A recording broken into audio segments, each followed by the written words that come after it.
There it is. All right, we're live for the last show of this week. Super excited to chat with our guest today. We're going to talk about sex workers in polyamory and living shame-free. This is going to be a lot of fun. Tune in. Here we go. Practicing Polyamory, real-life perspectives from the imperfect people of polyamory. The mission of the Practicing Polyamory podcast is to provide a platform for all of the real-life, flawed humans that practice polyamory so that we might all learn from one another and grow as a community. Enjoy the show.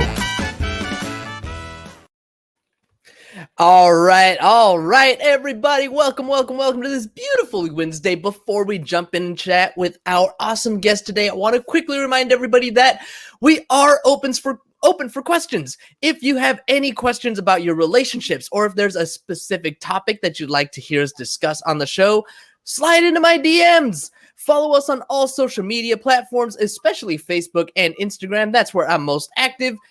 Follow us at Practicing Polya. Send me a message. Would love to cover whatever topic that you're interested in. Don't forget to also subscribe on YouTube, Spotify, iTunes, wherever it is that you download the podcast. And remember, this show is recorded live. Look up there. Join us for the live recording, and you can get your questions answered live on the spot.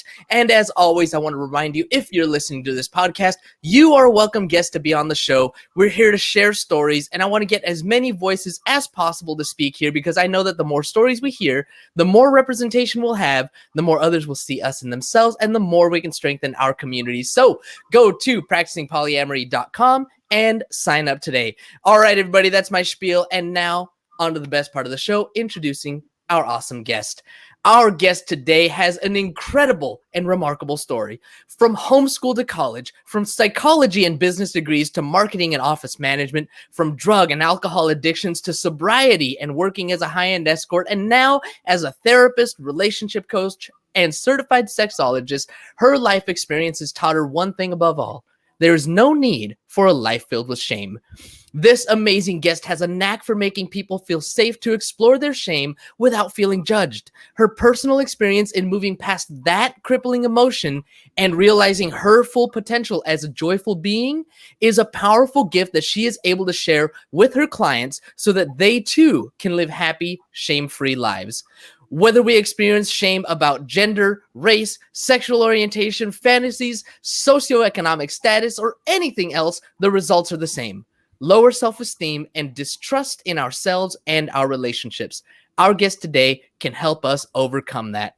Joining us today from the shame-free zone out of Grass Valley, California, welcome to the show, Veronica Monet.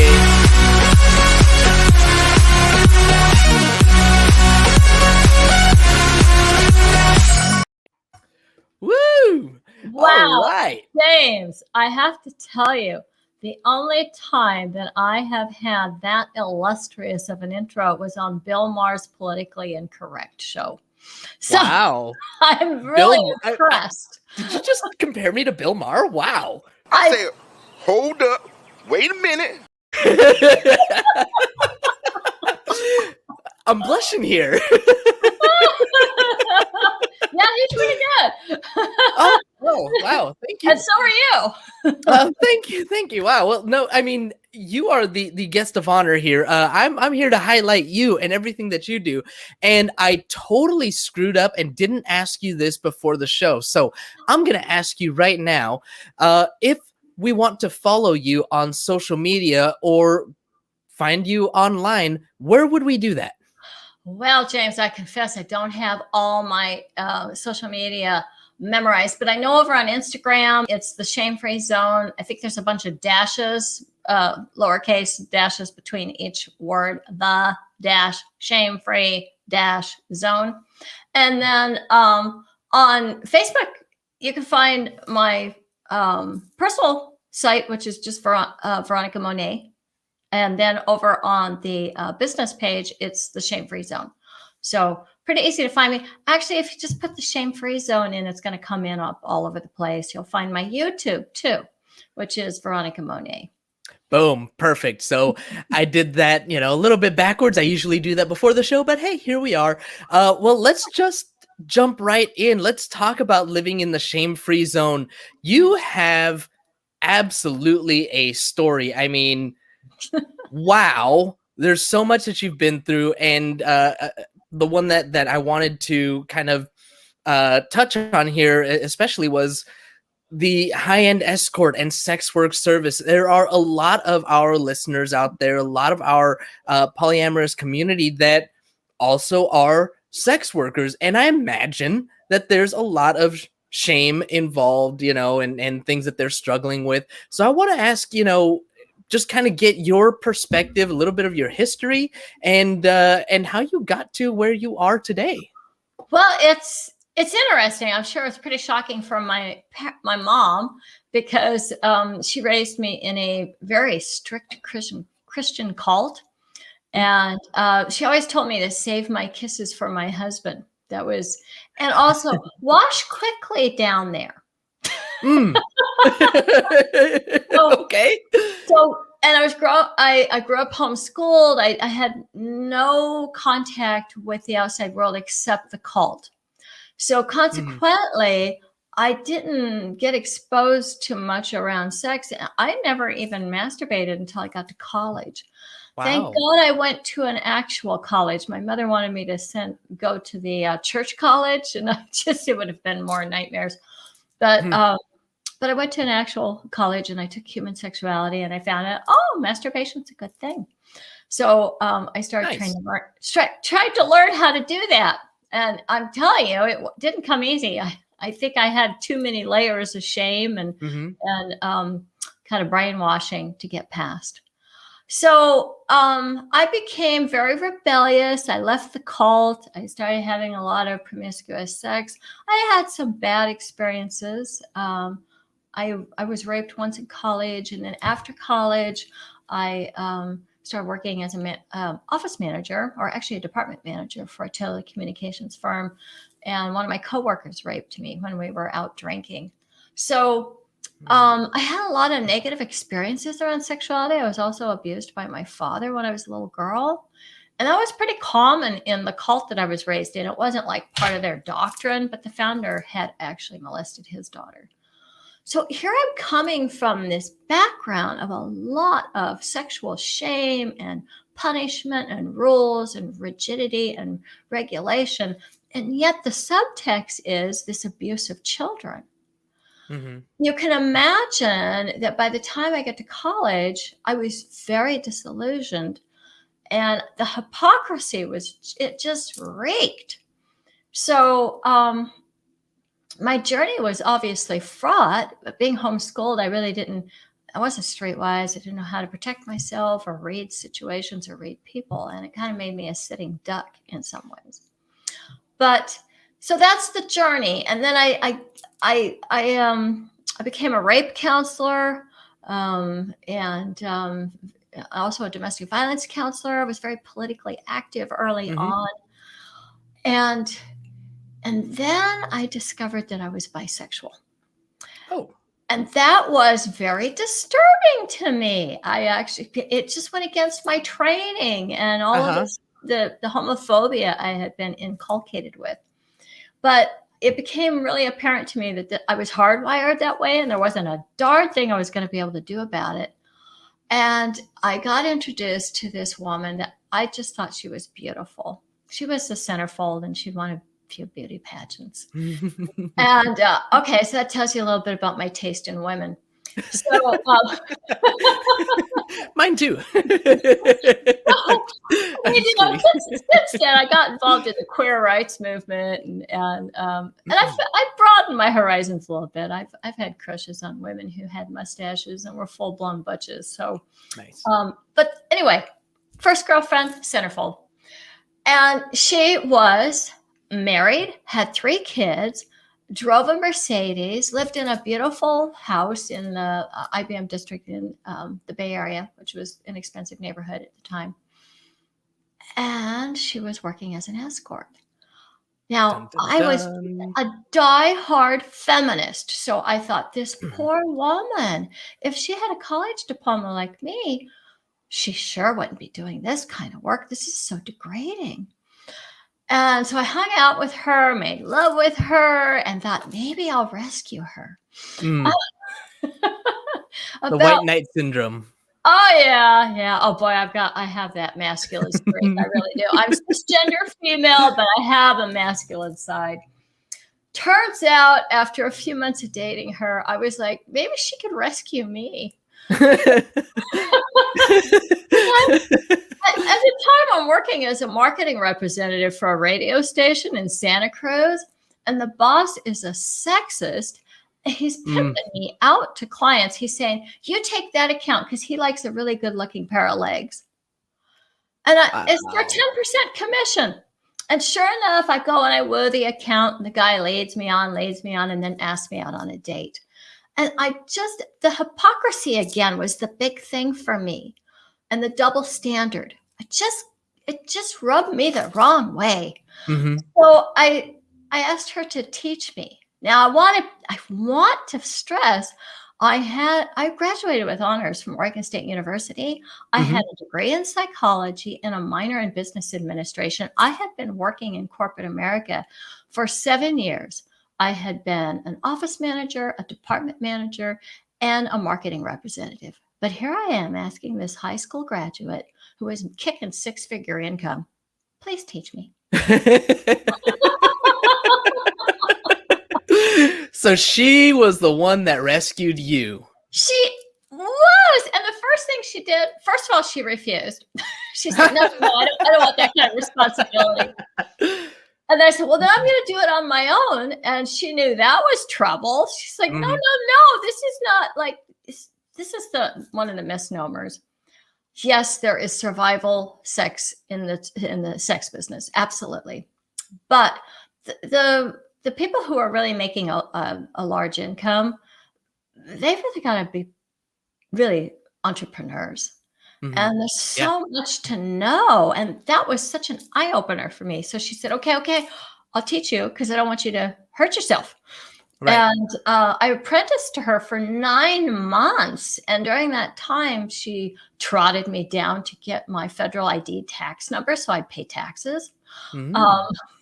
That's kind of uncommon in the United States, but she started me off right, and it really paid off. About 12 years later, I got audited, and I was good.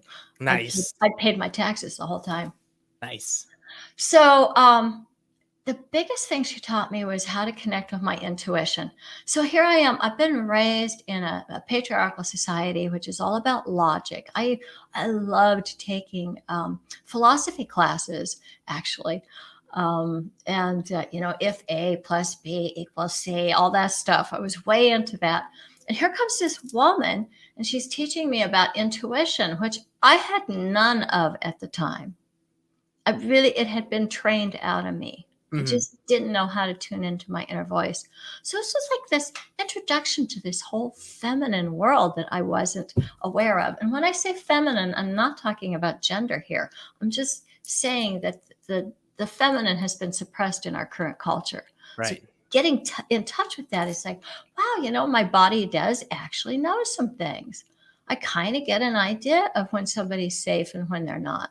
Yeah. And the biggest risk, we were working high end in Silicon Valley. The biggest risk was really the cops. And they sometimes play dirty.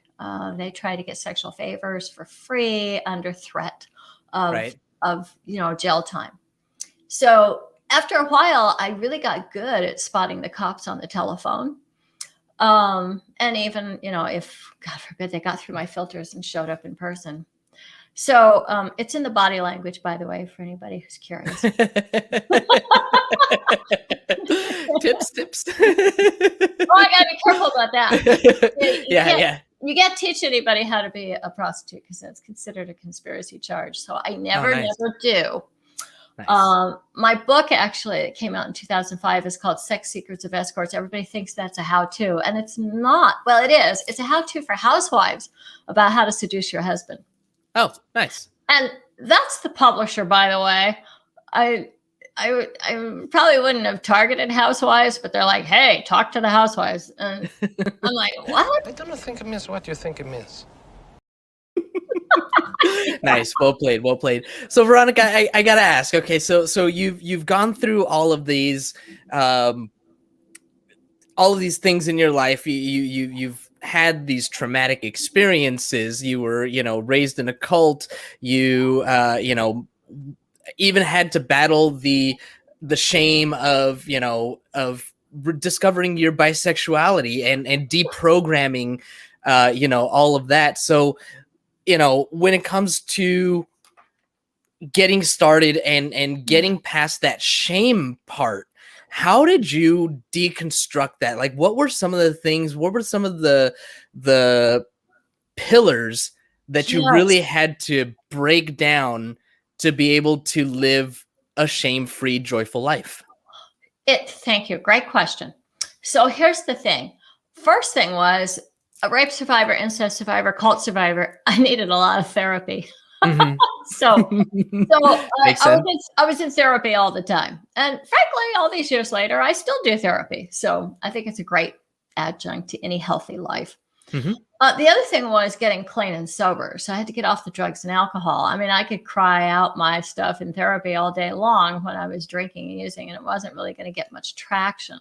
So I had to give up my addictive patterns because they were like suppressing the healing process. Groups, being in support groups, I found just an awesome way to get connected to a lack of shame, because like the person sitting next to you, their father touched them too, or they were raped too. And so you start peeling that away. It was similar with the sex industry. First, I'm just working with my girlfriend, and then she gets arrested. So obviously somebody got through her filters. Um, and they started harassing me because they were going to try to get her on a felony pimping and pandering charge for the fact that we worked together. They were going to put it on her. Wow. So I ended up going to San Francisco, got connected to queer rights community, started speaking with the bisexual community in San Francisco, going out to the colleges and everything, marching in the gay parade. All of that stuff really does start to dismantle your shame. Mm-hmm. And I met a group of sex workers who were politically active. We ended up rebirthing Coyote. Margot St. James founded Coyote back in the 70s, but by then she was off in France and the name was just kind of sitting there. So together with Samantha Miller and another sex worker named Vic St. Blaise, and there was an original steering committee of about 5 of us, including Terry Goodson. So we started speaking out publicly, and that is a great way to erase shame. But I'm going to tell you, there was one sex worker who had a huge impact on my shame. Her name is Cozy Fabian, and she was at the time teaching classes on sacred prostitution. So now she wasn't teaching people how to be prostitutes. That would have been against the law. She was just educating us to the ancient sacred temples. And she had gone through the original Sanskrit, and she was bringing that forward for us. Mm-hmm. And I started seeing myself in a totally different way. I also started seeing the act of prostitution in a totally different way. For me, it became a spiritual path. For me, I started realizing, why is it that we look at sex as something dark and bad? Mm-hmm. Why is it that we've put it off in this corner where it's separate from our spirituality? And that duality is so indicative of Western culture. We're just not integrated. Mm-hmm. So I really just started shifting my paradigm, and I started learning about ancient goddesses. Now, it doesn't matter to me if they ever existed. They're iconic. They become something that I can relate to. So my patron saint is Lilith. She's very, very rebellious.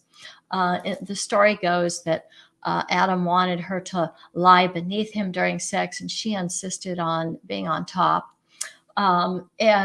So she got kicked out of the Garden of Eden and went off to copulate with demons. Anyway, she didn't want to go missionary? Sheesh. Well, personally, I love missionary, but anyway, that's certainly not. Well, it's certainly more enjoyable than my average day. Right. Nice. Yeah. So anyway,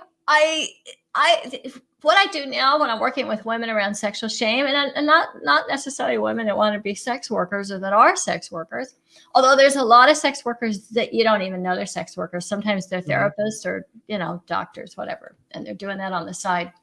But I am often exposing them to historical information. Like, let's go back before men start getting in charge of the narrative.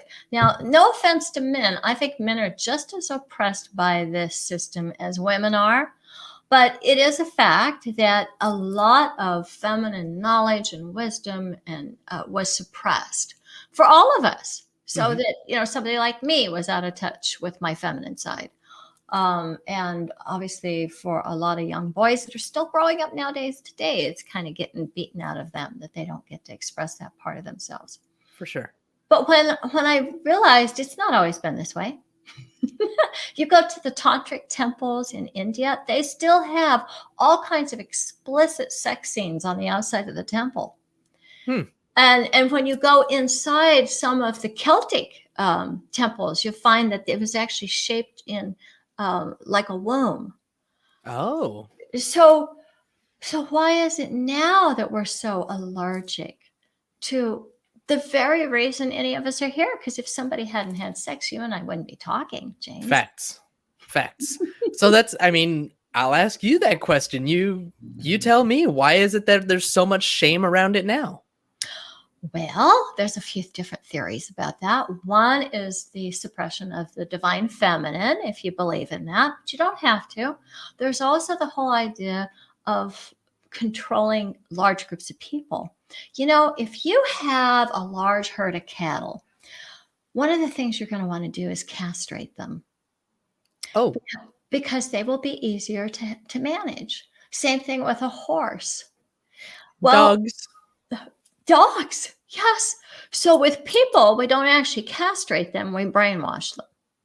And we brainwash them away from their sexuality, because once an animal, which by the way, we are animals, steps into their sexual adulthood, they've sexually matured, they are very opinionated and feisty.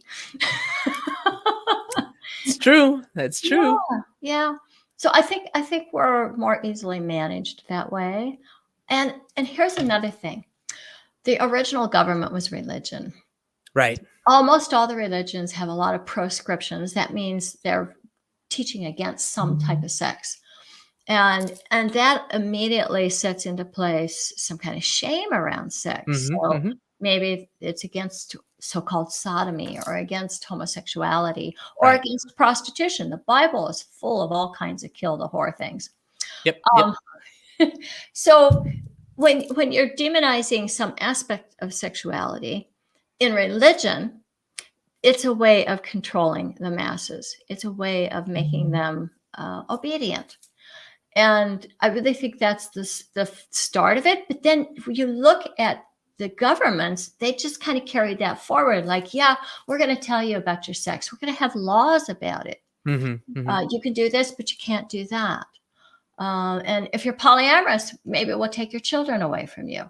Right. I mean, that's my answer to your question, James. How was it? That was good.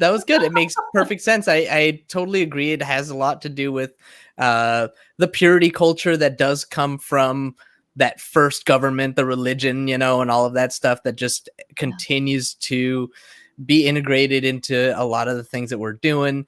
I surrender to your will. No, we don't want to surrender. We're gonna fight. Yeah, but that's all. That's where I agree that it all originates from, and it all comes from. So now it's a matter of dismantling that, breaking that all down, and giving people permission to live without that shame. How does somebody go from living in shame? I mean, even you from the cult, that you came from, and everything was very, very oppressed, to now just being this open, free person. I mean, obviously it was a lot of time in between there, but if you're working with somebody and that's who they want to become, and they have a lot of those same teachings that they're carrying, what is something that you tell them to start putting them on that path? I have to give them alternative scenarios and alternative scripts, because almost every single one of us has got scripts inside of our head. They were put there by church, coach, teacher, parent, peers, the media, the culture at large. So you have to locate them. Like, okay, you start to experience a sense of shame. Can you find the voice, the words that are driving that feeling? Sometimes you can, not always. Maybe there's pictures associated with it, but you want to like find the script if you can. And then I actually work with my clients to rewrite the script. And I help them locate who said it. Was that a message coming from your dad, your mother, your teacher, your coach? Where did it come from? And then once you locate that, you can start talking back. You can start saying to yourself, like I had scripts from my dad that were really abusive. And I developed what I call antidotes to his voice in my head. His voice was talking to me. And I would say things like, thanks for sharing, Dad. Now you can shut up. And on, if I was in a really feisty mood, I might say, F you, Dad. But it's like this powerful way of pushing it away. And that life doesn't like a vacuum. So what am I going to replace it with? I have to have an affirmation. So one is the rebuttal, and the other is the affirmation. I'm pushing away the thing I don't want. I'm pulling in the thing that I do want. Nice. It is really about changing the neural programming. We all have it. I mean, I work with this a lot with anger management, which is also something that I coach. And I'm just helping reprogram people's neural pathways, because once they get established, have you ever driven home without even realizing how you got there? Oh, all the time. Okay, that's a neural pathway. It's operating without you having to be cognitively aware of it. And we have those kind of scripts that just automatically push us into shame and a reactionary place. The other thing that I do is I help sacralize people's relationship with their sexuality and their genitals. And when I say sacralize, it just means I don't care what your religious beliefs are, or if you're an atheist, it doesn't matter to me. I'm just looking for a way to set it apart. Humans have been setting things apart for millennia. And when you set it apart, you're saying, this is special.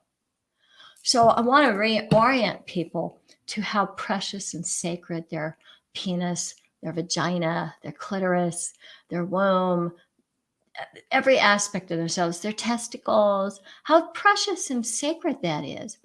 And I bring in some science. I love science. I was a nerd as a kid. Probably still am a nerd. Most of us are. So I bring in science, such as the fact that we have ultrasound proof that babies are masturbating in the womb. Oh, what? Yeah. Wow. Mind blown. That's what that was supposed to be, and I hit the mic. I know. Mic blown. Is that a shame buster or what? Wow. Yeah, seriously. Yeah. I mean, because you can only go one of two directions here. You can adhere to the religious script, which says that we're all born of sin. Or you got it. What most of us believe nowadays is that babies are innocent. I do. I think they're precious and pure. So, okay, before the baby even comes out of the womb, before it has its first breath of air, before it has its first sip of mother's milk or the bottle, it masturbated to the point of orgasm, by the way. It wasn't just down there fiddling around. It actually achieved an orgasm and then took a nice long nap. Wow. Yeah. Wow. Isn't that a beautiful affirmation of how sacred and central your sexuality really is? It is. Really. It's like, and so if we're doing that in the womb, there's no reason to be ashamed of whatever our sexuality is outside. That's amazing. That's amazing. So I just want to throw a couple of other things out there, a couple of other, potential shame triggers, just around polyamory or homosexuality, or our sex work. financial predicament, sex work. kind of throw some things out there around those, breaking down some of those shames, maybe some of those rejecting ideas and some affirmations. Absolutely. So for instance, let's go with homosexuality and lesbianism. It occurs in nature. Oh my God, I remember my cat, I had 2 male cats. They were going at it and I kicked them when I was young. I was still in the cult and I thought, oh, that's an abomination. And I look back on that and I think, what a horrible thing that I was condemning something that was natural. So it does happen in nature, and particularly in primates, there's plenty of that. Our closest living cousin, the bonobo, is a fabulous shame buster. Learn about the bonobos. And then while you're at it, make sure you send some money to save them because they're an endangered species. Oh, they lovely. are absolutely the most peaceful primate on the planet. They don't have any of the violence that chimpanzees have. Whereas chimpanzees have rape, domestic violence, murder, war, and infanticide, bonobos don't have any of that. The worst thing you're going to see with a bonobo is they might bite somebody's finger off when they're having an argument. That's as bad as it gets. Now, I'm not, in favor of biting the fingers off, but I'm just saying for a wild animal, that's pretty good. And the key is that they have a lot of consensual sex. Oh, They're very, very happy, sexy animals. nice. Yeah. So nobody's trying to own the sex. With the chimpanzee, uses domestic violence in order to claim dibs on sexual access to a female. Well, How about polyamory, since this is a polyamory show? yeah. Just smile and wave, boys. Smile and wave. That's the bonobos. Look, when I teach classes on polyamory, I always talk about the bonobos because they're very poly. There's no jealousy, no fighting over a mate. Everybody shares. And there's no violence. So isn't that a great argument for a polyamorous world where we could actually be more peaceful? I think too, Hillary Clinton always said it takes a village to raise the children. Well, where is that village? If you are poly, you have a village. Heck yeah. You have a group of people that are helping to raise the children. And I think that's a much healthier way forward as well. There are some statistics about communities that do not practice the kind of jealous monogamy that is the Western norm, and they have less violence. No surprise. Yeah, I love it. I love it. Sex work. I want to give you a different template for sex work. Healing. So many people are touch deprived right now, and we're just coming out of over a year of this isolating because of the pandemic. It's so important to be touched. If you don't touch a baby, it dies. Same thing with monkeys, by the way. We absolutely need touch, and prostitution can fill that niche for people who may not be able to access touch otherwise.